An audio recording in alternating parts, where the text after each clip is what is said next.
नमस्कार, जय हिंद, वंदे मातरम। प्यारे बच्चों, आज का जो सेशन है वो एक नई शुरुआत है, एक नई सीरीज की। आप सभी की रिक्वेस्ट पर जीएस मॉक टेस्ट लेकर आए हैं, जिसमें हिस्ट्री, ज्योग्राफी, इकोनॉमी और पॉलिटी ये 4 सब्जेक्ट आपके कंप्लीट करवाए जाएंगे। प्रत्येक सब्जेक्ट के यहाँ पर आपको 20 पीवाईक्यू प्रश्न मिलने वाले हैं, जिससे आपका ये पीवाईक्यू सीरीज जो है वो पूरे जीएस का आपका रिवीजन कराएगा। अभी शुरुआत में हम 80 प्रश्न लेके चल रहे हैं। जैसे जैसे समय बीतेगा और आपका फीडबैक मिलता जाएगा, अगर आप लोग ये सीरीज को पसंद करेंगे तो हम इसमें 20 प्रश्न और जोड़ेंगे जो आपके विज्ञान और अन्य टॉपिक से जुड़े हुए होंगे। तो आज से ये सीरीज शुरू हो रही है। जीएस मॉक टेस्ट 1 लेकर आए हैं। वीडियो को लाइक कर लीजिएगा, चैनल पर नए हैं चैनल को सब्सक्राइब कर लीजिएगा, क्योंकि प्रश्न यहीं से आएगा। आप पढ़ते रहेंगे आप मेरे साथ तो आपको यकीन आएगा। रही बात इस सीरीज के पीडीएफ की, तो लोअर पीसीएस बैच में, पीसीएस बैच में, पीईटी बैच में ये पीडीएफ्स आपको उपलब्ध करवाई जाएंगी। तो अगर आप हमारे साथ जुड़ना चाहते हैं तो स्क्रीन पर आपको व्हाट्सएप नंबर दिख रहा होगा, जहां पर आप हमें मैसेज कर सकते हैं और अपने एग्जाम का नाम लिख सकते हैं, और हम आपको पूरी पीडीएफ्स बहुत ही सुव्यवस्थित ढंग से उपलब्ध कराएंगे, जिसमें आपकी थ्योरी नोट्स होंगे, वन लाइनर्स होंगे, पीवाईक्यूज होंगे और एमसीक्यूज होंगे। साथ में आपके मॉक टेस्ट भी हम उपलब्ध कराएंगे। तो वीडियो में अंत तक बने रहिएगा, और एक एक प्रश्न बहुत ही शानदार रहने वाला है, आपको मजा आने वाला है। तो ये आपको एक सकारात्मक सोच के साथ वीडियो में अंत तक बने रहिएगा। चलिए शुरू करते हैं आज का ये सेशन। तो अभी हम जीएस मॉक टेस्ट 1 करने वाले हैं और शुरुआत करते हैं भारत के इतिहास से। पहला प्रश्न है आपका कि निम्नलिखित में से कौन सा सिंधु घाटी सभ्यता का स्थल उत्तर प्रदेश में स्थित है? तो बहुत ही आसान उत्तर होगा आपके लिए, आलमगीरपुर। आलमगीरपुर उत्तर प्रदेश के मेरठ जिले में हिंडन नदी के तट पर स्थित है। यह सिंधु घाटी सभ्यता का सबसे पूर्वी स्थल माना जाता है। कालीबंगा राजस्थान में, लोथल गुजरात में और धोलावीरा गुजरात में स्थित है। अगला प्रश्न है आपका, सूची 1 को सूची 2 से मिलाना है। एक तरफ हड़प्पा कालीन स्थल दिए गए हैं, दूसरी तरफ उनकी स्थिति दी गई है। मांडा, दैमाबाद, कालीबंगा, राखीगढ़ी। यहां पर आपका बी ऑप्शन सही हो जाएगा। कालीबंगा आपका हरियाणा में है, कालीबंगा आपका राजस्थान में है और राखीगढ़ी आपका हरियाणा में है। मांडा जम्मू कश्मीर में चेनाब नदी के तट पर स्थित है। दैमाबाद महाराष्ट्र में गोदावरी नदी के तट पर स्थित है। कालीबंगा राजस्थान के हनुमानगढ़ जिले में घग्गर नदी के तट पर स्थित है और राखीगढ़ी हरियाणा के हिसार जिले में स्थित है। अगला प्रश्न है आपका कि बोगज कोई अभिलेख महत्वपूर्ण है क्योंकि? तो सही उत्तर है आपका यहां पर ऑप्शन बी। यहां से प्राप्त अभिलेखों में वैदिक देवताओं एवं देवियों का नामोल्लेख प्राप्त होता है। बीपीएससी और यूपीपीएससी परीक्षाओं में यह प्रश्न पूछा गया है। एशियाई माइनर तुर्की स्थित बोगजगोई से 14वीं शताब्दी ईसा पूर्व के अभिलेख मिले हैं। इन अभिलेखों में ऋग्वैदिक काल के 4 देवताओं इंद्र, वरुण, मित्र और नास्त्य यानी कि अश्विनी का उल्लेख मिलता है। इससे यह ज्ञात होता है कि वैदिक आर्य ईरान से होकर भारत आए थे। लेकिन जो आधुनिक रिसर्च है उसमें आर्यन वाली थ्योरी पूर्णतः गलत मानी गई है। अगला प्रश्न है आपका, सूची 1 को सूची 2 से मिलाना है। एक तरफ बौद्ध संगीति दी गई है, दूसरी तरफ उनके अध्यक्ष दिए गए हैं और उनको आपको मिलाना है। तो सही उत्तर है आपका यहां पर option A.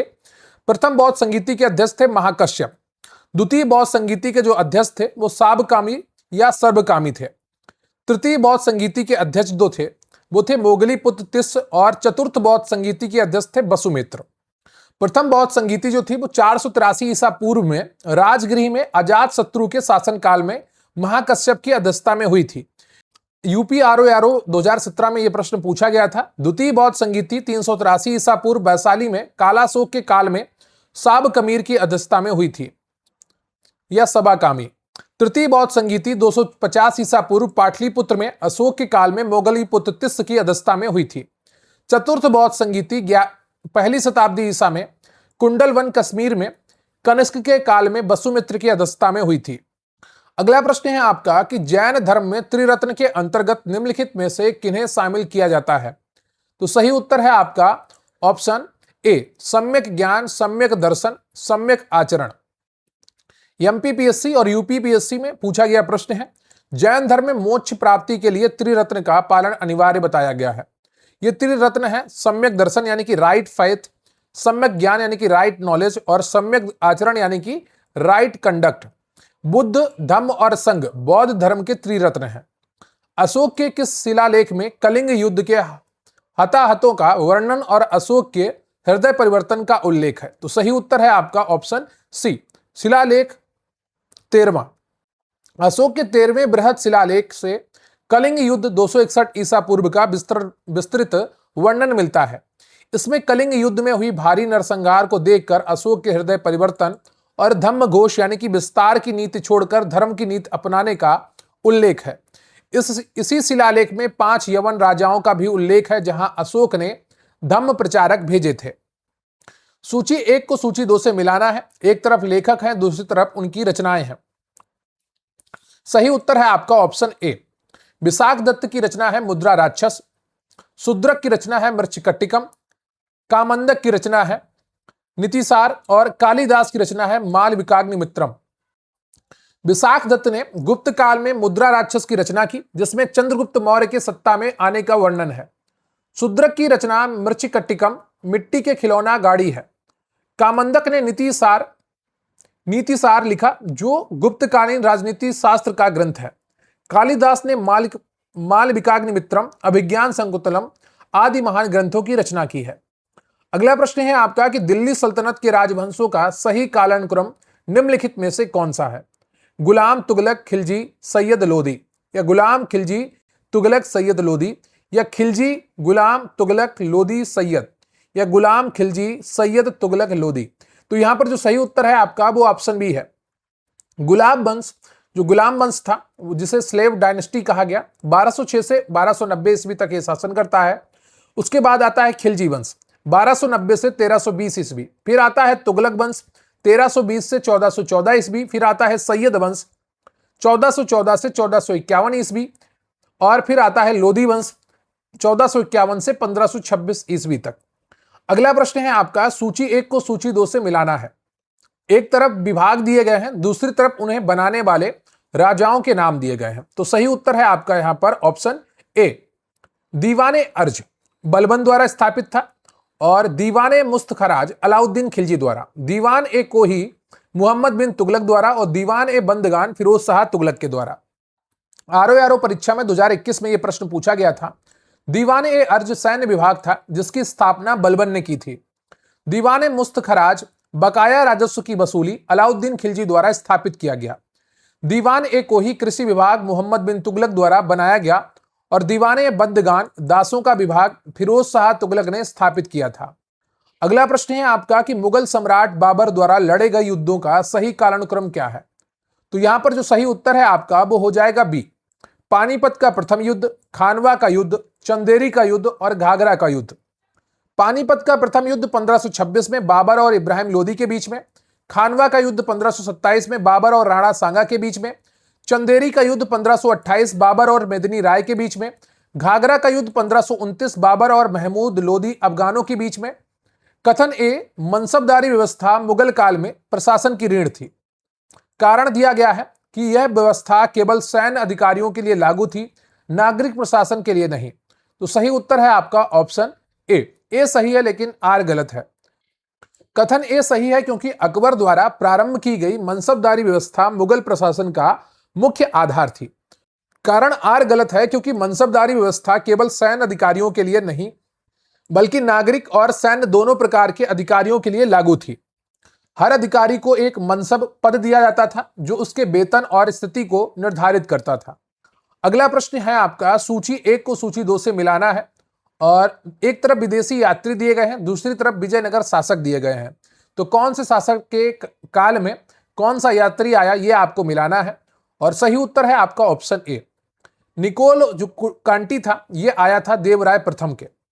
Niccolo Kanti Italy का यात्री था, देवराय प्रथम के शासनकाल में विजयनगर आया था। अब्दुल रज्जाक ये फारस से आया था देवराय द्वितीय के शासनकाल में। डोमिंगो पेस पुर्तगाली था, कृष्णदेव राय के समय विजयनगर आया। नुनीज पुर्तगाली था, अच्युत देव राय के शासनकाल में आया था।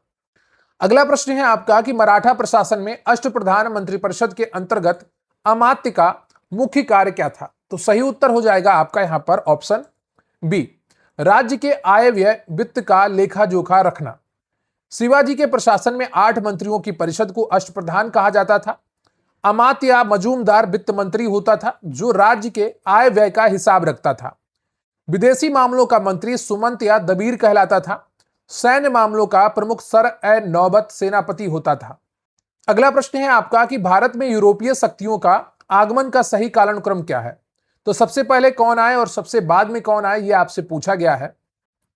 सही उत्तर है आपका ऑप्शन ए, पुर्तगाली सबसे पहले आए, उसके बाद डच, फिर अंग्रेज, फिर फ्रांसीसी। पुर्तगाली 1498 ईस्वी में वास्को डी गामा के साथ आए थे। डच 1595 ईस्वी में, अंग्रेज 1600 ईस्वी में ईस्ट इंडिया कंपनी की स्थापना करते हैं आते हैं, और फ्रांसीसी 1664 ईस्वी में भारत पहुंचते हैं। अगला प्रश्न है आपका कि 1857 के विद्रोह के केंद्रों और उनके नेताओं को सुमेलित कीजिए। लखनऊ में बेगम हजरत महल, कानपुर में नाना साहब, जगदीशपुर में आपके कुंवर सिंह हैं, और बरेली में खान बहादुर खान है। ठीक है, तो यहां पर जो आपका ऑप्शन सही है वो ए है। लखनऊ में विद्रोह का नेतृत्व अवध के नवाब बेगम हजरत महल ने किया था। कानपुर में पेशवा बाजीराव द्वितीय के दत्तक पुत्र नाना साहब धोदूपंत ने नेतृत्व किया। बरेली में रुहेलखंड के भूतपूर्व शासक के उत्तराधिकारी खान बहादुर खान ने विद्रोह का झंडा बुलंद किया। जगदीशपुर बिहार में 80 वर्षीय जमींदार कुंवर सिंह ने अंग्रेजों के छक्के छुड़ाए। अगला प्रश्न है आपका कि निम्नलिखित सामाजिक धार्मिक सुधार आंदोलनों की स्थापना का सही कालानुक्रम क्या है? तो सही उत्तर हो जाएगा आपका यहां पर ऑप्शन सी, ब्रह्म समाज 1828 में राजा राममोहन रॉय द्वारा यह स्थापित होता है। किसके द्वारा? राजा राममोहन रॉय द्वारा। ठीक है, और आर्य समाज 1875 ईस्वी में स्वामी दयानंद सरस्वती द्वारा स्थापित होता है। थियोसॉफिकल सोसाइटी 1875 ईस्वी में न्यूयॉर्क में स्थापित होती है। भारत में 1882 में मद्रास के अड़यार में मुख्यालय है इसका। रामकृष्ण मिशन 1897 ईस्वी में स्वामी विवेकानंद द्वारा स्थापित होता है। तो ब्रह्म समाज, आर्य समाज, थियोसॉफिकल सोसाइटी और रामकृष्ण मिशन, तो ये इनका क्रम है स्थापित होने का। अगला प्रश्न है आपका कि स्थायी बंदोबस्त के संबंध में निम्नलिखित कथनों पर विचार कीजिए। पहला प्रश्न है आपका कि इसे 1793 में लॉर्ड कॉर्नवालिस द्वारा बंगाल, बिहार और उड़ीसा में लागू किया गया था।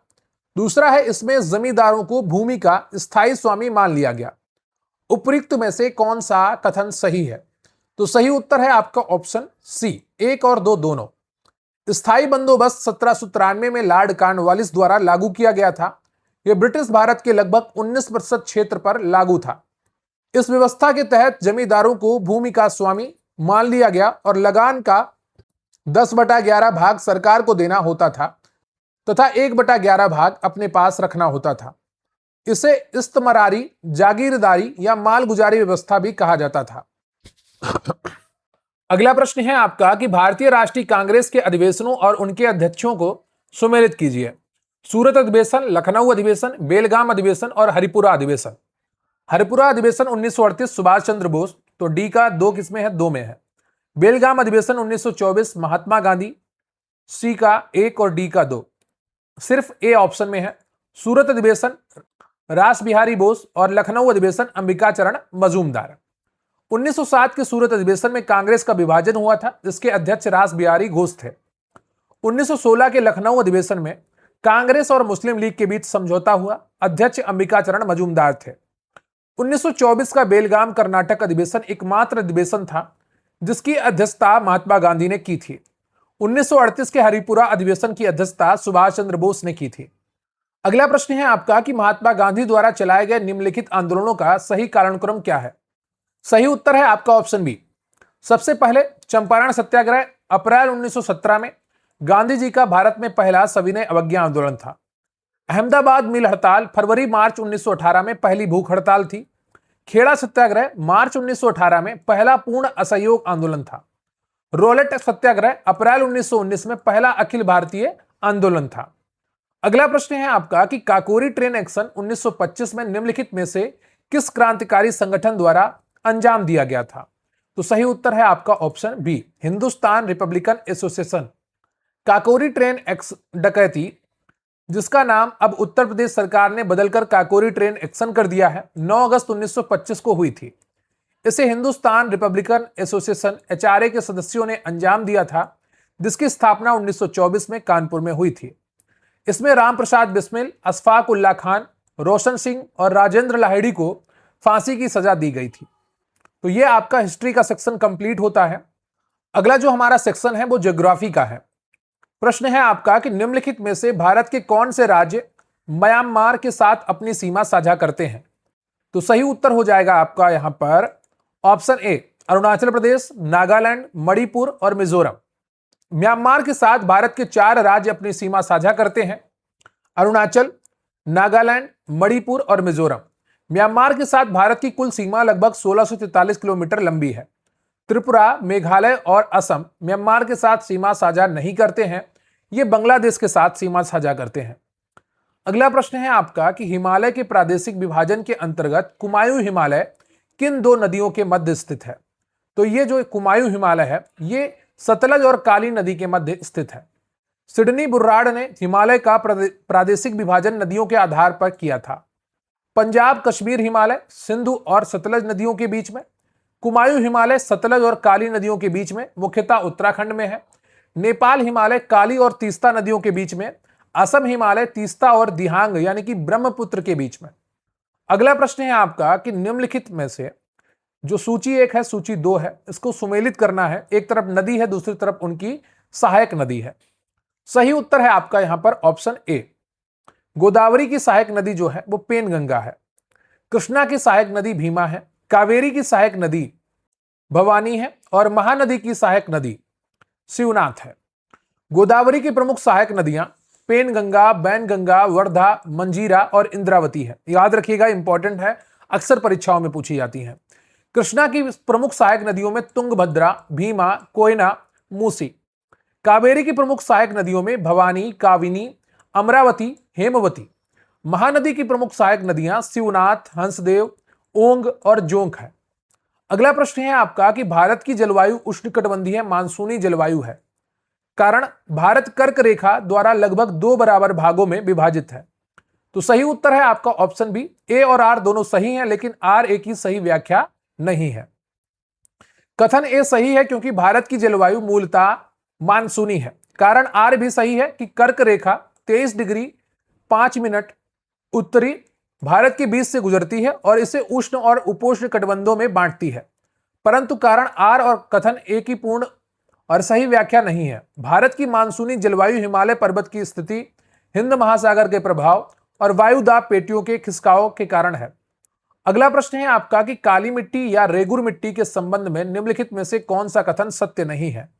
तो 4 कथन दिए गए हैं, जो एक सत्य नहीं है वो कौन सी है? ये आपकी बी है। इसमें नमी धारण करने की क्षमता बहुत कम नहीं, बहुत ज्यादा होती है। ये बेसाल्ट की चट्टानों के टूटने फूटने से बनती है, यह भी सही है। ये कपासी मिट्टी भी कहा जाता है इसको। ये महाराष्ट्र, गुजरात, मध्य प्रदेश के कुछ भागों में बहुतायत में पाई जाती है। कथन बी असत्य है क्योंकि काली मिट्टी में नमी धारण करने की क्षमता अत्यधिक होती है। गीले होने पर यह चिपचिपी हो जाती है और सूखने पर इसमें दरारें पड़ जाती हैं, जिसे सुता जुताई वाली मिट्टी भी कहा जाता है। यह मिट्टी कपास की खेती के लिए अत्यधिक उपयुक्त होती है। अगला प्रश्न है आपका 26। कृषि फसल और अग्रणी उत्पादक राज्यों को यहां पर मिलाना है। रबर, चाय, कॉफी, मूंगफली। सही उत्तर है आपका ऑप्शन ए। बीपीएससी प्री 2020 में पूछा गया प्रश्न है। भारत में प्राकृतिक रबर का सर्वाधिक उत्पादन केरल में होता है। चाय, टी के उत्पादन में असम देश में प्रथम स्थान पर है। कॉफी का सबसे बड़ा उत्पादक राज्य कर्नाटक है और मूंगफली के उत्पादन में गुजरात अग्रणी है। अगला प्रश्न है आपका सूची 1 को सूची 2 से मिलाना है। एक तरफ खनिज क्षेत्र है, दूसरी तरफ राज्य है। सही उत्तर है आपका ऑप्शन बी। बादाम पहाड़ लौह अयस्क के लिए ओडिशा में, कोडरमा अभ्रक के लिए झारखंड में, खेतड़ी तांबा राजस्थान, कुद्रेमुख लौह अयस्क के लिए कर्नाटक। बादाम पहाड़ लौह अयस्क की खान मयूरभंज जिला ओडिशा में स्थित है। कोडरमा झारखंड में है और यह अभ्रक की राजधानी कहलाता है। खेतड़ी राजस्थान के झुंझुनू जिले में तांबे के लिए प्रसिद्ध है। कुद्रेमुख कर्नाटक में लौह अयस्क का प्रमुख केंद्र है। अगला जो प्रश्न है आपका जलमार्ग और नदी विस्तार से संबंधित है। जलमार्ग को जोड़ना है आपको। सही उत्तर है आपका ऑप्शन ए। NW1 जो है ये प्रयागराज से हल्दिया, गंगा, भागीरथी, हुगली है। NW2 जो है आपका ये सदिया से धुबरी, ब्रह्मपुत्र नदी पर है। और NW3 जो है आपका ये कोल्लम से कोट्टापुरम पश्चिमी तट नहर पर है। और जो आपका NW4 है ये काकी नाडा से पुडुचेरी। NW1 भारत का सबसे लंबा जलमार्ग है जो गंगा, भागीरथी, हुगली नदी प्रणाली पर प्रयागराज, इलाहाबाद से हल्दिया तक 1620 किलोमीटर लंबा है। NW2 ब्रह्मपुत्र नदी पर सदिया से धुबरी तक 891 किलोमीटर लंबा जलमार्ग है। NW3 केरल में पश्चिमी तट नहर पर कोल्लम से कोट्टापुरम तक है। NW4 गोदावरी और कृष्णा नदियों के विस्तार के साथ काकीनाडा से पुडुचेरी तक है। अगला प्रश्न है आपका, एक तरफ जनजाति है, दूसरी तरफ राज्य और केंद्र शासित प्रदेश है और इनका सही मिलान आपको करना है। सही उत्तर है आपका ए। टोडा जनजाति जो है आपका, ये तमिलनाडु नीलगिरी की पहाड़ियों पर, भोटिया उत्तराखंड में, जारवा जो जनजाति है आपकी ये अंडमान और निकोबार में है, संताल झारखंड में। टोडा जनजाति मुख्य रूप से तमिलनाडु की नीलगिरी पहाड़ियों में निवास करती है। ये बहुपति प्रथा के लिए जानी जाती हैं। भोटिया जनजाति उत्तराखंड और सिक्किम के पर्वतीय क्षेत्रों में पाई जाती हैं। जारवा भारत की सबसे प्राचीन जनजातियों में से एक है जो अंडमान और निकोबार द्वीप समूह में है।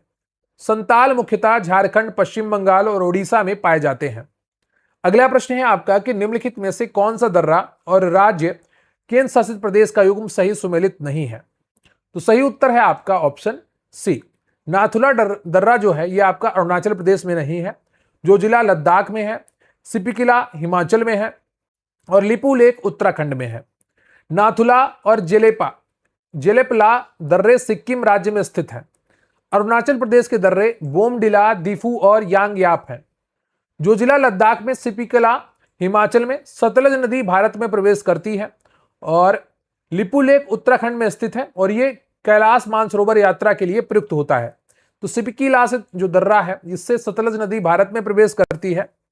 अगला प्रश्न है आपका कि सौर मंडल के ग्रहों को सूर्य से उनकी बढ़ती हुई दूरी के क्रम में व्यवस्थित करें। तो सही उत्तर होगा यहां पर ऑप्शन बी। बुध सबसे नजदीक है, फिर शुक्र, फिर पृथ्वी, फिर मंगल। सूर्य से बढ़ती हुई दूरी के क्रम में ग्रहों का सही क्रम है बुध, शुक्र, पृथ्वी, मंगल, बृहस्पति, शनि, अरुण और वरुण। आकार के अनुसार ग्रहों का क्रम बड़े से छोटे बृहस्पति, शनि, अरुण, वरुण, पृथ्वी, शुक्र, मंगल और बुध है। शुक्र को पृथ्वी की जुड़वा बहन कहा जाता है। अगला प्रश्न है आपका, सूची 1 को सूची 2 से मिलाना है। एक तरफ ज्वालामुखी पर्वत है, दूसरी तरफ देश है। तो सही उत्तर यहां पर क्या हो जाएगा? Option A. माउंट एटना जो है ये इटली में है। कोटोपैक्सी जो है ये आपका इक्वाडोर में है। माउंट किलिमंजारो ये आपका तंजानिया में है और माउंट फुजियामा ये आपका जापान में है। माउंट एटना इटली के सिसिली द्वीप पर स्थित एक सक्रिय ज्वालामुखी है। कोटोपैक्सी इक्वाडोर दक्षिण अमेरिका में स्थित विश्व के सबसे ऊंचे सक्रिय ज्वालामुखियों में से एक है। माउंट किलिमंजारो तंजानिया अफ्रीका में स्थित एक मृत ज्वालामुखी है।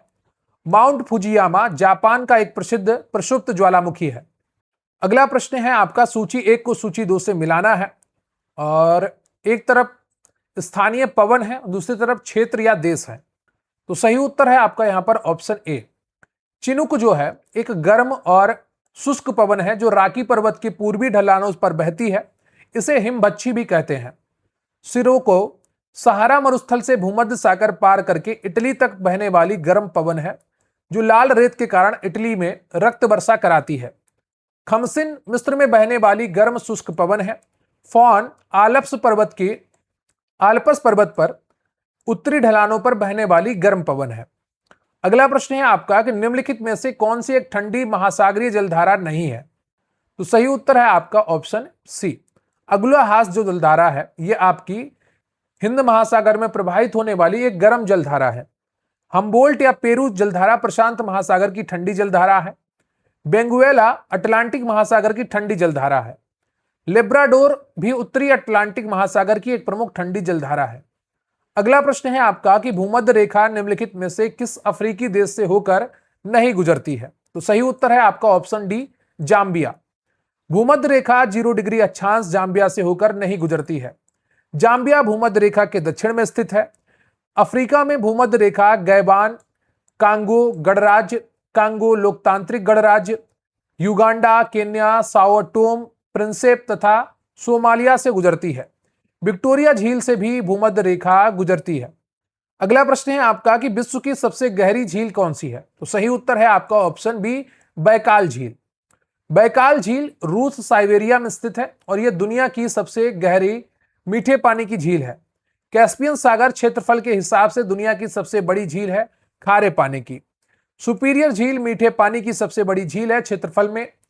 टीटीकाका झील पेरू बोलीविया सीमा दुनिया की सबसे ऊंची नौगम्य झील है। अगला प्रश्न है आपका, सूची 1 को सूची 2 से मिलाना है। एक तरफ मरुस्थल दिए गए हैं, दूसरी तरफ महाद्वीप दिए गए हैं। तो सही उत्तर है आपका यहां पर ऑप्शन ए। आटाकामा जो मरुस्थल है आपका, यह दक्षिणी अमेरिका में है, कालाहारी अफ्रीका में है, गोबी एशिया में है और ग्रेट विक्टोरिया आपका ऑस्ट्रेलिया में है। आटाकामा मरुस्थल उत्तरी चिली, दक्षिण अमेरिका में स्थित है। यह दुनिया का सबसे शुष्क मरुस्थल है। कालाहारी मरुस्थल बोत्सवाना, नामीबिया और दक्षिण अफ्रीका अफ्रीका महाद्वीप में फैला है। गोबी मरुस्थल मंगोलिया और चीन एशिया में स्थित एक ठंडा मरुस्थल है। ग्रेट विक्टोरिया मरुस्थल ऑस्ट्रेलिया महाद्वीप का सबसे बड़ा मरुस्थल है। अगला प्रश्न है आपका कि विश्व के प्रमुख औद्योगिक खनिज क्षेत्रों को सुमेलित कीजिए। सूची 1 में क्षेत्र है, सूची 2 में प्रसिद्ध खनिज। सही उत्तर है आपका ऑप्शन ए। रूर बेसिन जो है आपका, ये कोयला के लिए, किम्बरले जो है आपका ये हीरा के लिए, जोहान्सबर्ग जो है आपका सोना के लिए और चुक्की कमाता ये तांबा के लिए। रूर बेसिन जर्मनी में है, विश्व के सबसे प्रसिद्ध कोयला उत्पादक क्षेत्रों में से एक है। किम्बरले दक्षिण अफ्रीका में दुनिया में हीरा खनन के लिए प्रसिद्ध है। जोहान्सबर्ग दक्षिण अफ्रीका अपने सोने की खदानों के लिए विख्यात है। चुक्की कमाता चिली विश्व में तांबे की सबसे बड़ी खदान है। अगला प्रश्न है आपका कि भारत की जनगणना 2011 के अनुसार निम्नलिखित राज्यों को उनके जनसंख्या घनत्व के अवरोही क्रम में व्यवस्थित कीजिए। तो सही उत्तर है आपका ऑप्शन ए। बिहार, पश्चिम बंगाल, केरल, उत्तर प्रदेश। बिहार में 1106, पश्चिम बंगाल में 1028, केरल में 860 और उत्तर प्रदेश में 829 व्यक्ति प्रति वर्ग किलोमीटर। सही अवरोही घटता हुआ क्रम 1 2 3 4 है। भारत का औसत जनसंख्या घनत्व 382 है। अगला प्रश्न है आपका कि मलक्का जल संधि किन दो जल निकायों राशियों को जोड़ती है। बताइएगा, मलक्का जल संधि स्ट्रेट ऑफ मलक्का किन दो जल राशियों को जोड़ती है। तो सही उत्तर है आपका ऑप्शन ए, अंडमान सागर तथा दक्षिण चीन सागर। मलक्का जल संधि अंडमान सागर हिंद महासागर का हिस्सा और दक्षिण चीन सागर प्रशांत महासागर को जोड़ती है। यह मलेशिया प्रायद्वीप और इंडोनेशिया के सुमात्रा द्वीप को अलग करती है। यह दुनिया के सबसे व्यस्त समुद्री व्यापार मार्गों में से एक है। लाल सागर और अदन की खाड़ी को बाब अल मंडेब जल संधि जोड़ती है। तो यह आपका भूगोल यानी कि ज्योग्राफी का सेशन कंप्लीट होता है। अगला जो सेशन है आपका वो भारत की राज्य व्यवस्था और संविधान का है। अगर आपने अभी तक वीडियो लाइक नहीं किया है तो कर लीजिए, चैनल सब्सक्राइब नहीं किया है तो कर लीजिए। बहुत ही बेहतरीन प्रश्न है और सभी परीक्षाओं में पूछे गए प्रश्न हैं। आरओ और पीसीएस लेवल की परीक्षाओं के प्रश्न हैं। भारत की राज्य व्यवस्था और संविधान। पहला प्रश्न है इस टॉपिक का कि संविधान सभा की समितियों और उनके अध्यक्षों को सुमेलित कीजिए। संघ शक्ति समिति, प्रारूप समिति, प्रांतीय संविधान समिति, मौलिक अधिकार उप समिति। सही उत्तर है आपका ऑप्शन ए। संघ शक्ति समिति और संघीय संविधान समिति के अध्यक्ष जवाहरलाल नेहरू थे। प्रारूप समिति के अध्यक्ष डॉक्टर BR अम्बेडकर थे और इसमें 7 सदस्य थे। प्रांतीय संविधान समिति और मौलिक अधिकार एवं अल्पसंख्यक परामर्श समिति के अध्यक्ष सरदार वल्लभ भाई पटेल थे। मौलिक अधिकार उप समिति के अध्यक्ष JB कृपलानी थे। अगला प्रश्न है आपका कि भारतीय संविधान की प्रस्तावना में समाजवादी, पंथ निरपेक्ष और अखंडता शब्द किस संविधान संशोधन द्वारा जोड़े गए हैं। तो सही उत्तर है आपका ऑप्शन ए, 42वें संविधान संशोधन 1976 द्वारा।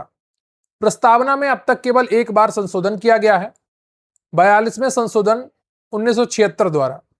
इसके द्वारा 3 नए शब्द समाजवादी, पंथ निरपेक्ष और अखंडता जोड़े गए हैं। 42वें संशोधन को मिनी संविधान भी कहते हैं, मिनी कॉन्स्टिट्यूशन भी कहते हैं। अगला प्रश्न है आपका कि सूची 1 के मौलिक अधिकार को सूची 2 के अनुच्छेद से मिलाना है। अस्पृश्यता का अंत, उपाधियों का अंत, प्राण एवं दैहिक स्वतंत्रता, कारखानों में बालकों के नियोजन का प्रतिषेध। तो सही उत्तर है आपका ऑप्शन ए।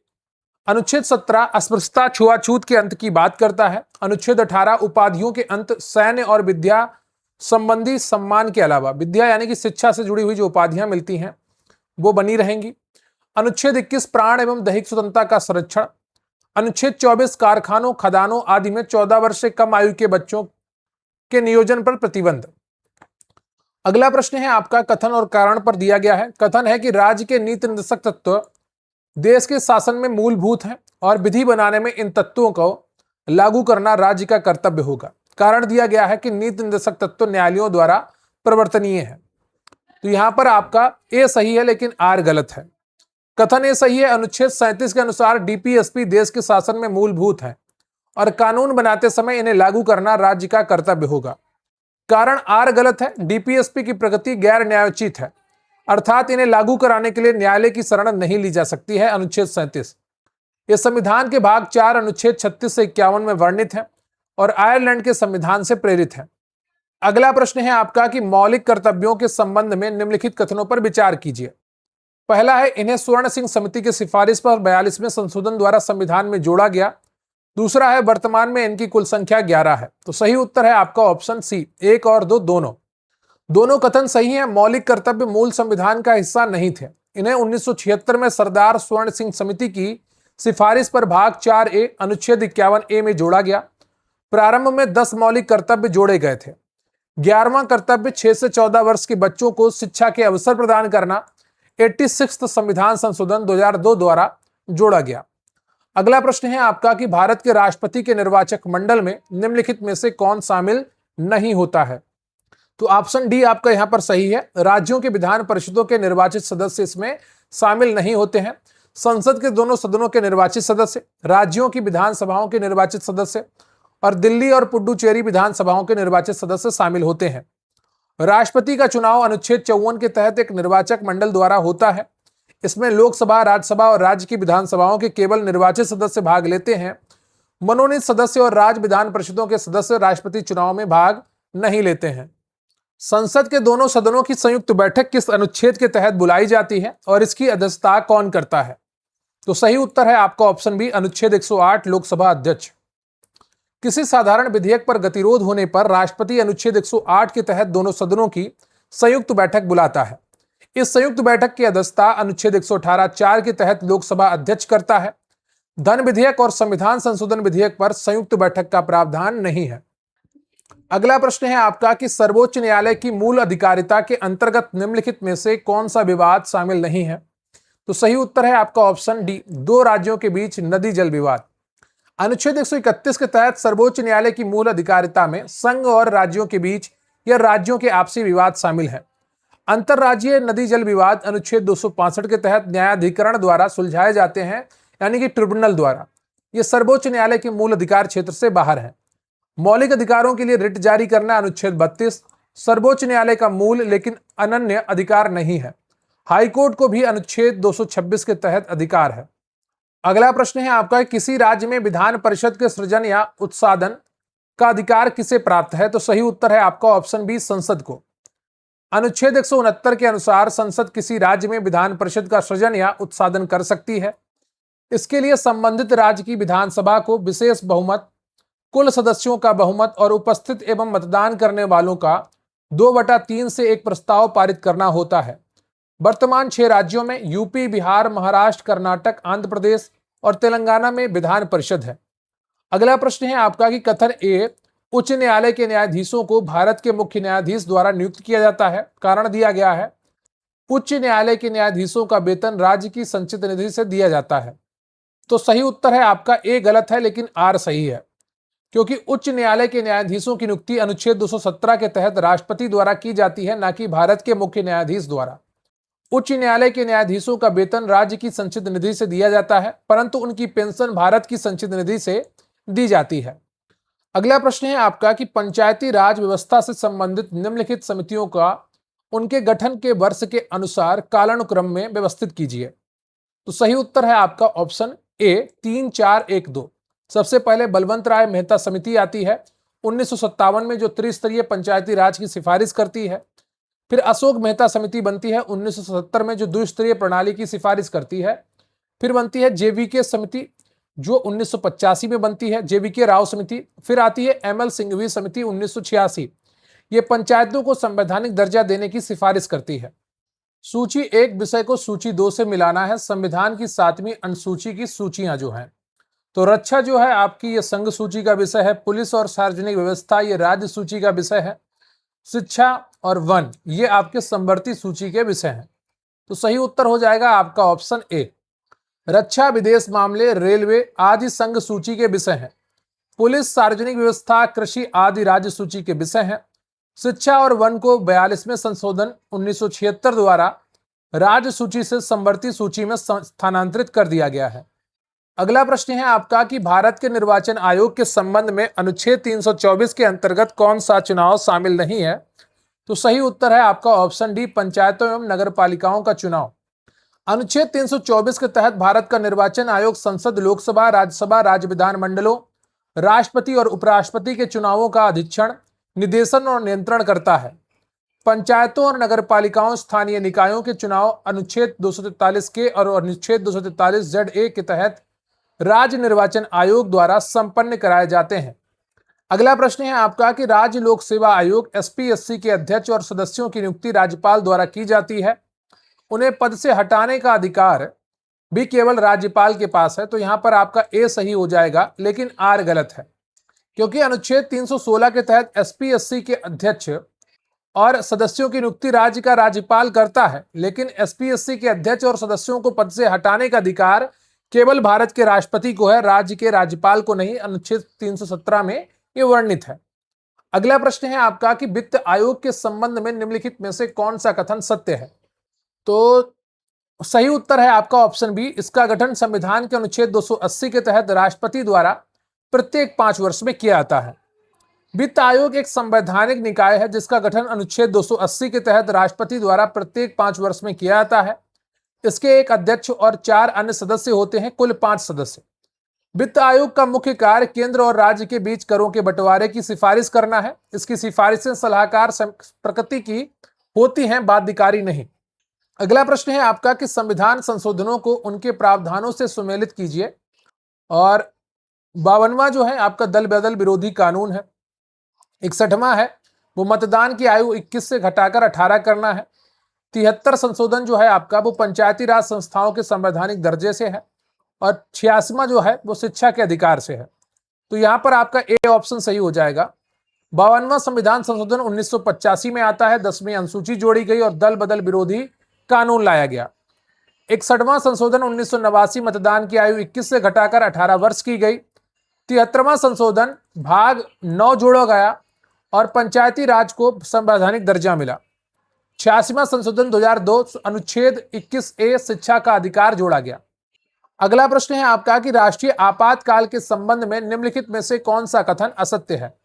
तो सही उत्तर है आपका ऑप्शन सी। आपातकाल की उद्घोषणा को संसद के दोनों सदनों द्वारा 2 महीने के भीतर अनुमोदित किया जाना आवश्यक है। यह आपका असत्य है।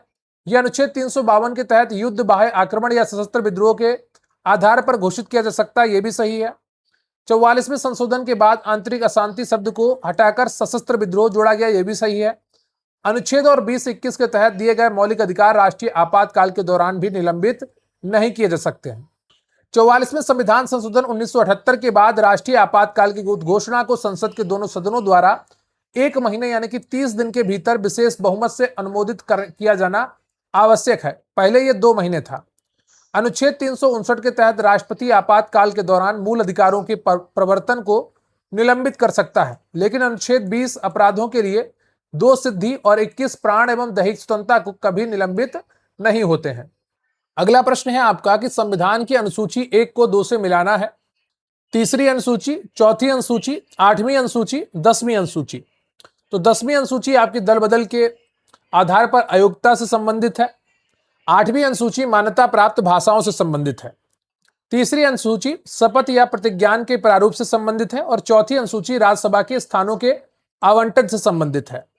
8वीं अनुसूची में संविधान द्वारा मान्यता प्राप्त वर्तमान में 22 भाषाएं हैं। चौथी अनुसूची राज्यों और केंद्र शासित प्रदेशों के लिए राज्यसभा में सीटों के आवंटन से है।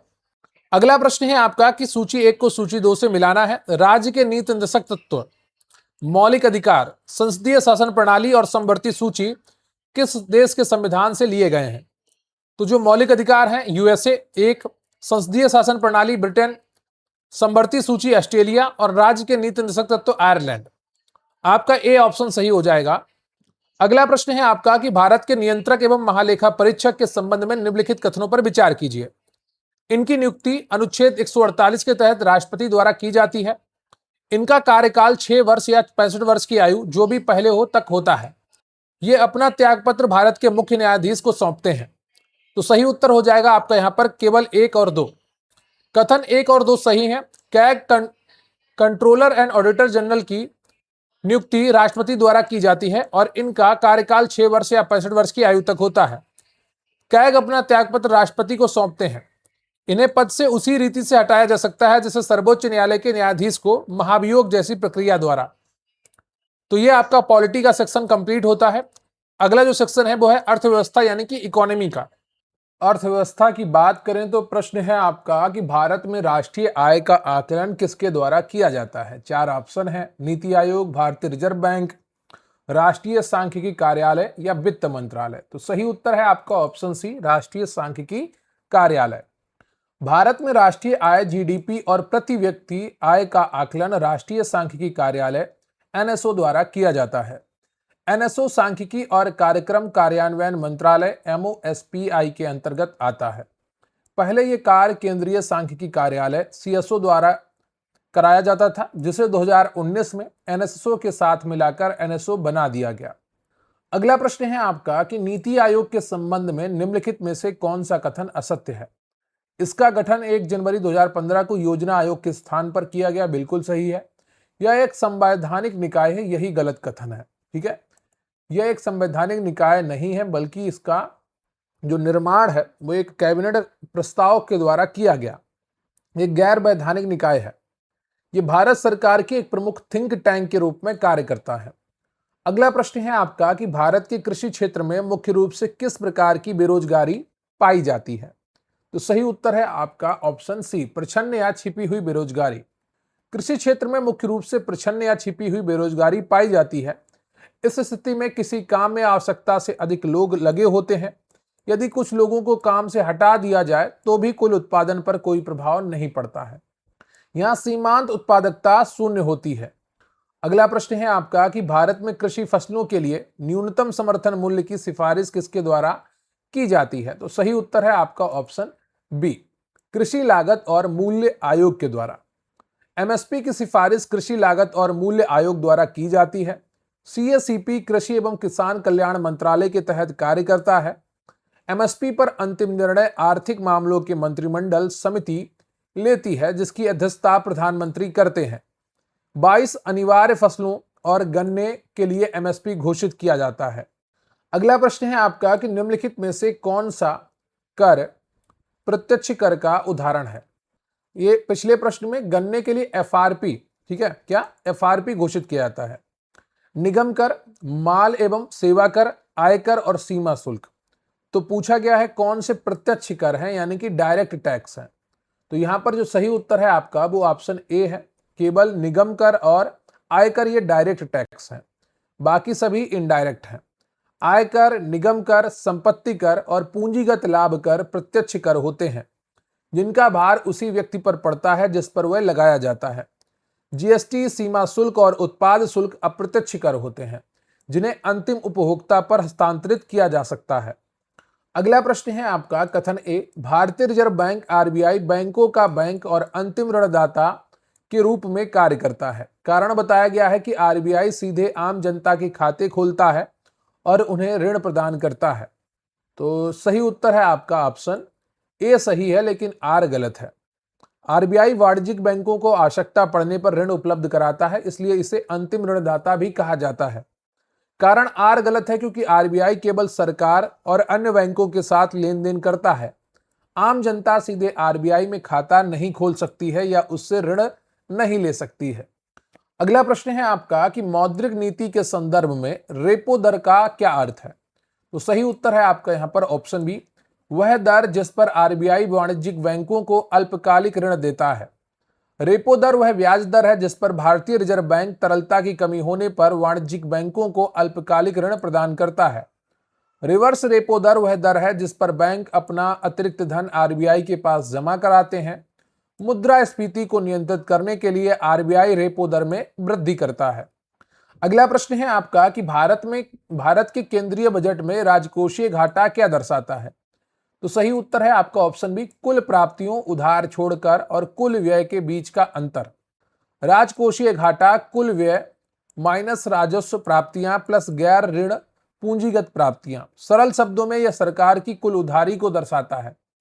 राजस्व घाटा इक्वल टू होता है राजस्व व्यय माइनस राजस्व प्राप्तियां, और प्राथमिक घाटा होता है राजकोषीय घाटा माइनस ब्याज भुगतान।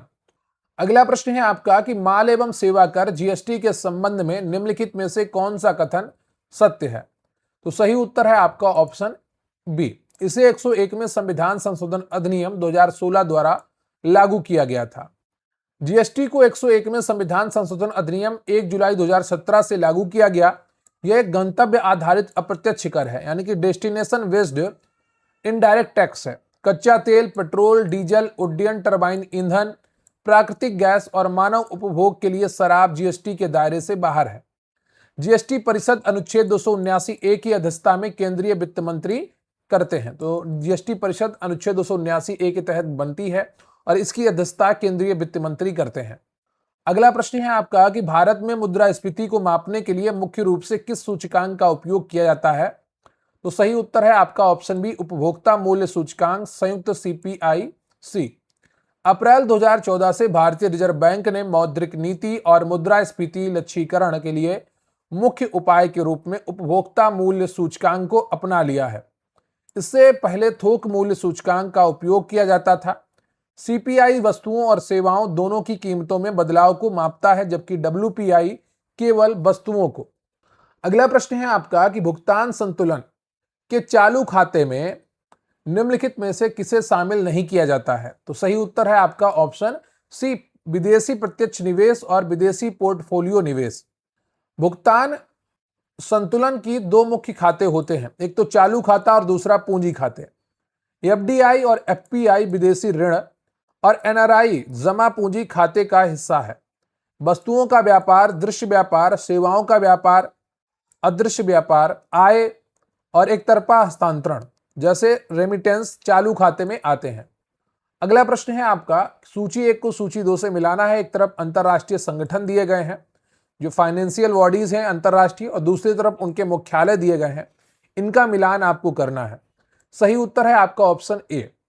विश्व व्यापार संगठन WTO वर्ल्ड ट्रेड ऑर्गेनाइजेशन का मुख्यालय जिनेवा स्विट्जरलैंड में है और इसकी स्थापना 1995 में हुई थी। IMF या इंटरनेशनल मॉनेटरी फंड और विश्व बैंक का मुख्यालय वाशिंगटन DC में है। ADB एशियन डेवलपमेंट बैंक का मुख्यालय मनीला फिलीपींस में है। FAO food and agriculture organisation का मुख्यालय रोम इटली में है। अगला प्रश्न है आपका कि मानव विकास सूचकांक HDI की संस्था द्वारा जारी किया जाता है और इसके 3 मुख्य आयाम कौन से हैं? तो सही उत्तर हो जाएगा आपका ऑप्शन सी, संयुक्त राष्ट्र विकास कार्यक्रम UNDP द्वारा जारी किए जाते हैं। जीवन प्रत्याशा, शिक्षा, प्रति व्यक्ति आय इसके 3 प्रमुख आयाम हैं। HDI प्रतिवर्ष संयुक्त राष्ट्र विकास कार्यक्रम UNDP द्वारा जारी किया जाता है। इसका विकास पाकिस्तानी अर्थशास्त्री महबूब उल हक और भारतीय अमर्त्य सेन ने 1990 में किया था। इसके 3 मुख्य आयाम हैं, लंबा और स्वस्थ जीवन, लाइफ एक्सपेक्टेंसी, शिक्षा तक पहुंच, नॉलेज एंड एजुकेशन, और सभ्य जीवन स्तर यानी कि GNI पर कैपिटा। अगला प्रश्न है आपका कि प्रधानमंत्री किसान सम्मान निधि PM किसान योजना के तहत देश के सभी भूमिधारक किसानों को 6,000 रुपए प्रतिवर्ष की आय सहायता प्रदान की जाती है। कारण दिया गया है कि यह योजना राज्य सरकारों द्वारा 100% वित्त पोषित है। तो आप समझ गए होंगे कि जब पैसा केंद्र सरकार दे रही है तो राज्य सरकार कैसे वित्त पोषण करेंगे। सही उत्तर हो जाएगा आपका ऑप्शन सी। ए सही है लेकिन आर गलत है, क्योंकि यह एक केंद्रीय क्षेत्र की योजना है, जिसका अर्थ है इसका 100% वित्त पोषण भारत सरकार यानी केंद्र सरकार द्वारा किया जाता है। अगला प्रश्न जो है आपका, एक तरफ क्रांति है दूसरी तरफ उत्पादन है, सूची को आपको मिलान करना है। श्वेत क्रांति दुग्ध उत्पादन, नीली क्रांति मत्स्य उत्पादन, पीली क्रांति तिलहन और भूरी क्रांति उर्वरक उत्पादन। सही उत्तर हो जाएगा आपका ऑप्शन ए। श्वेत क्रांति या ऑपरेशन फ्लड दुग्ध उत्पादन से संबंधित है और भारत में इसके जनक हैं डॉक्टर वर्गीज कुरियन। नीली क्रांति मत्स्य पालन से संबंधित है। पीली क्रांति या तिलहन ऑयल सीड विशेषकर सरसों से संबंधित है। भूरी क्रांति उर्वरक और चमड़ा उत्पादन से संबंधित है। अगला प्रश्न है आपका कि वर्ष 2011 की जनगणना के अनुसार भारत में सर्वाधिक और न्यूनतम लिंगानुपात वाले राज्य कौन से हैं क्रमशः? तो सर्वाधिक लिंगानुपात आपका केरल में, और सबसे कम न्यूनतम लिंगानुपात हरियाणा में। सी ऑप्शन आपका सही है। भारत का समग्र लिंगानुपात 943 महिलाएं प्रति 1000 पुरुषों पर है। सर्वाधिक लिंगानुपात केरल 1084 में है। न्यूनतम लिंगानुपात हरियाणा 879 में दर्ज किया गया था। केंद्र शासित प्रदेशों में सर्वाधिक पुडुचेरी 1037 और न्यूनतम दमन एवं दीव में 618 है। अगला प्रश्न है आपका कि भारतीय प्रतिभूति और विनिमय बोर्ड सेबी की स्थापना का मुख्य उद्देश्य क्या है? तो सही उत्तर है आपका ऑप्शन बी, शेयर बाजार में निवेशकों के हितों की रक्षा करना और प्रतिभूति बाजार को विनियमित करना। सेबी यानी कि securities and exchange board of India की स्थापना 1988 में हुई थी और इसे 1992 में वैधानिक दर्जा प्राप्त हुआ। इसका मुख्य कार्य प्रतिभूति बाजार के विकास को बढ़ावा देना, इसे विनियमित करना और निवेशकों के हितों की रक्षा करना है। विदेशी मुद्रा भंडार का प्रबंधन आरबीआई द्वारा किया जाता है। अगला प्रश्न है आपका कि उत्तर प्रदेश की अर्थव्यवस्था के संदर्भ में निम्नलिखित में से कौन सा कथन सही है? तो सही उत्तर है आपका ऑप्शन बी, उत्तर प्रदेश भारत का सबसे बड़ा कृषि उत्पादक विशेषकर गेहूं और गन्ना राज्य है। उत्तर प्रदेश भारत में गेहूं, गन्ना, आलू, दूध, चावल यानी कि धान में सबसे बड़ा उत्पादक राज्य है। ये गलत है क्योंकि महाराष्ट्र का जीएसडीपी भारत में सर्वाधिक है, यूपी दूसरे या तीसरे स्थान पर रहता है। सी गलत है। यूपी की अर्थव्यवस्था में सेवा क्षेत्र का सबसे बड़ा योगदान लगभग 49% है। जनसंख्या घनत्व सर्वाधिक बिहार का है। अगला प्रश्न है आपका कि महारत्न कंपनियों का दर्जा प्राप्त करने के लिए किसी केंद्रीय सार्वजनिक क्षेत्र उद्यम के लिए क्या आवश्यक है? तो सही उत्तर है आपका ऑप्शन डी, उपयुक्त सभी। उसे नवरत्न का दर्जा प्राप्त होना चाहिए। सेबी के नियमों के तहत वे भारतीय स्टॉक एक्सचेंज में सूचीबद्ध होनी चाहिए। पिछले 3 वर्षों के दौरान औसत वार्षिक शुद्ध लाभ 5000 करोड़ रुपए से अधिक होना चाहिए। महारत्न दर्जा प्राप्त करने के लिए एक सीपीएसई को नवरत्न का दर्जा प्राप्त होना चाहिए। ये भारतीय शेयर बाजार में सूचीबद्ध होनी चाहिए। पिछले 3 वर्षों में इसका औसत वार्षिक कारोबार 25,000 करोड़ रुपए से अधिक, औसत वार्षिक निवल मूल्य 15,000 करोड़ रुपए से अधिक और निवल लाभ 5,000 करोड़ रुपए से अधिक होना चाहिए। अगला प्रश्न है आपका कि भारत में गरीबी रेखा के निर्धारण के लिए तेंदुलकर समिति ने किस आधार का उपयोग किया था? तो सही उत्तर है आपका ऑप्शन बी, प्रति व्यक्ति मासिक उपभोग व्यय, monthly per capita consumption expenditure. Suresh Tendulkar समिति जो 2009 में बनी थी, गरीबी निर्धारण के लिए पुरानी कैलोरी आधारित प्रणाली को छोड़ दिया इसने। उन्होंने गरीबी रेखा का निर्धारण प्रति व्यक्ति मासिक उपभोग व्यय के आधार पर किया, जिसमें भोजन के साथ साथ शिक्षा, स्वास्थ्य, कपड़े आदि पर होने वाले खर्च को भी शामिल किया गया। तेंदुलकर समिति के अनुसार 2011-12 में भारत में 21.9% आबादी गरीबी रेखा से नीचे यानी कि बीपीएल थी। तो आज का ये सेशन आपका कंप्लीट होता है। वीडियो को लाइक करिएगा, चैनल पर नया है चैनल को सब्सक्राइब करिएगा और कमेंट करके जरूर बताइएगा कि आज के 80 प्रश्नों में से आपको कितने प्रश्न आए और हमारी ये सीरीज जो शुरू की है आपकी रिक्वेस्ट पर कैसी लगी आपको। क्या आप निरंतर ऐसे वीडियो पाना चाहते हैं? तो कमेंट करके जरूर बताइएगा और अपने दोस्तों के साथ अपने ग्रुप्स में भी इस वीडियो को शेयर करिएगा। आपके अच्छे कमेंट्स हमें बहुत पसंद आते हैं और हमारा अच्छा कंटेंट और आपके अच्छे कमेंट दोनों एक साथ एक दूसरे के पूरक बनेंगे, हमें ऐसी आशा है। और कमेंट बॉक्स में वीडियो हाइप करने का ऑप्शन आता है तो कृपया उसे भी कर दिया करिए। आपका यह सहयोग अपेक्षित है ताकि हमारा जो छोटा सा चैनल है एक बड़ा सा परिवार बन सके और आपके लिए और अच्छा कंटेंट विधिवत ला सके। तो बहुत सारा साधन खर्च होता है। एक घंटे का वीडियो बनाने में लगभग 3.5 घंटे का समय खर्च होता है। 1 घंटा उसका कंटेंट बनाने में जाता है 45 से 60 मिनट और फिर 1 घंटे से ऊपर का समय उसकी रिकॉर्डिंग में जाता है, फिर आधे से 1 घंटा उसकी एडिटिंग और फाइनल पब्लिशिंग में जाता है। तो 3 से 3.5 घंटे का समय लगता है 1 घंटे का वीडियो अच्छे तरीके से अपलोड करने में। तो इस मेहनत के लिए आपसे बस यही उम्मीद करेंगे कि आप हमें अच्छे कमेंट करें, वीडियो को लाइक करें, वीडियो को हाइप करें और अपने दोस्तों के साथ भी शेयर करें। रही बात आज के इस सेशन की पीडीएफ की, तो लोअर पीसीएस बैच में, आरओआरओ बैच में, पीटी बैच में और यूपी पीसीएस बैच में ये पीडीएफ उपलब्ध करवाई जाएगी और ये प्रैक्टिस सेट मैं प्रयास करूंगा आपका लगातार चलता रहे पीसीएस के एग्जाम तक और उसके बाद विचार करेंगे कि किस प्रकार से हम नई चीजों को प्लान कर सकते हैं। तो आपकी रिक्वेस्ट पर ये सेशन शुरू किया गया है। अगर आप लोग सहयोग बनाकर रखेंगे तो ये निरंतर जारी रहेगा। रही बात पीडीएफ की, तो स्क्रीन पर दिख रहा व्हाट्सएप नंबर, वहां पर आप हमारे साथ जुड़ सकते हैं।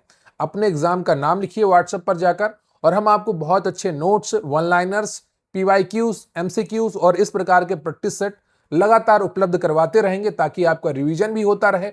और हमारे प्रैक्टिस सेट की सबसे अच्छी बात है कि सभी प्रश्न आपके पीवाईक्यूज हैं, ठीक है। तो पीवाईक्यूज के लिए आपको अलग से परेशान होने की आवश्यकता नहीं है। एमपीपीएससी, बीपीएससी, यूपीपीसीएस, यूपीआरओ आदि परीक्षाओं के पीवाईक्यूज हमने यहां पर शामिल किए हैं ताकि आपका पेपर बहुत आसान हो और आपकी तैयारी बहुत शानदार हो। तो आज के लिए बस इतना ही। अपना ख्याल रखिए, मिलेंगे फिर नए सेशन में। तब तक के लिए जय हिंद, जय भारत।